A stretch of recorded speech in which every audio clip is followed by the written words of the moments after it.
అంటే ఒకేలా కనపడుతున్నారు, ఏది డిఫరెంట్ చేయట్లేదని. బట్ ఒకసారి ఇలా చూసేసరికి అందరికీ సాటిస్ఫై అయిపోయారు. సో నాని గారిని ఈ సినిమాలో రొమాన్స్ కూడా చేయించారు, లిప్ లాక్ పెట్టించారు, సీన్ డిమాండ్ అది. Yeah, that's part of the ఆ పర్టికులర్ సీన్లో కథ చాలా ముందుకెళ్తుంది. అది మీకు సినిమాలో చూస్తే అర్థమవుద్ది. ఆ సీన్ చాలా ఇంపార్టెంట్ సీన్ మూవీకి.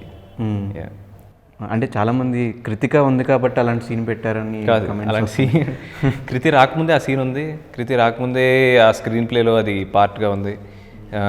అసలు కృతి ఉప్పెన అవన్నీ లేకముందే వెరీ ఫస్ట్ డ్రాఫ్ట్ నుంచి ఆ సీన్ ఉంది. అసలు కృతిని మనం చూడకముందు నుంచి ఆ సీక్వెన్స్ అంతా అలానే ఉందన్నమాట. దాంట్లో కృతి వచ్చింది. అంటే ఆ సీన్ చేస్తున్నప్పుడు నాన్నగారు నాకు తెలిసి చాలా రేర్గా పడే సీన్స్ అవి.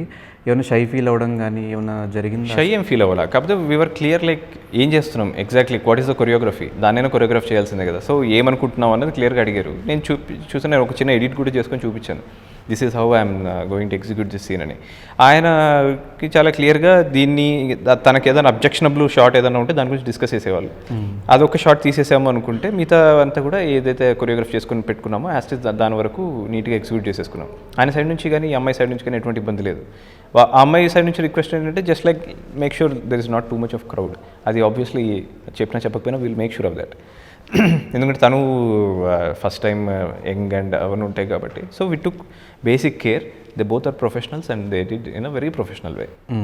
సో ఈ సినిమాలో మాకు ఎంతవరకు పీరియాడిక్ టైంలో చూపించబోతున్నారు, ఎంతవరకు ప్రజెంట్ టైంలో almost 70% of the film you will feel the Bengal story, 30% or 40% the contemporary story.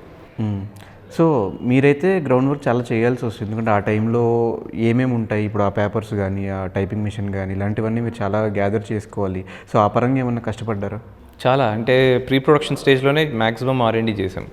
Maximum look books ready చేసుకున్నాం, మ్యాక్సిమం రీసెర్చ్ చేసాం. దానికి ఎంతైతే చేయాలో, ఏదైతే టాపిక్ ఎక్కడ మాకు క్లారిటీ లేదనుకున్నా ఆ ప్లేసెస్ అన్నీ కూడా మేము మా క్లారిటీ వచ్చే వరకు రీసెర్చ్ చేసాం. దాని రిలేటెడ్ బుక్స్ రెఫర్ చేసాం, మనుషుల్ని కలిసాం. అలా అన్నీ క్లియర్ డీటెయిల్గా చేసుకొని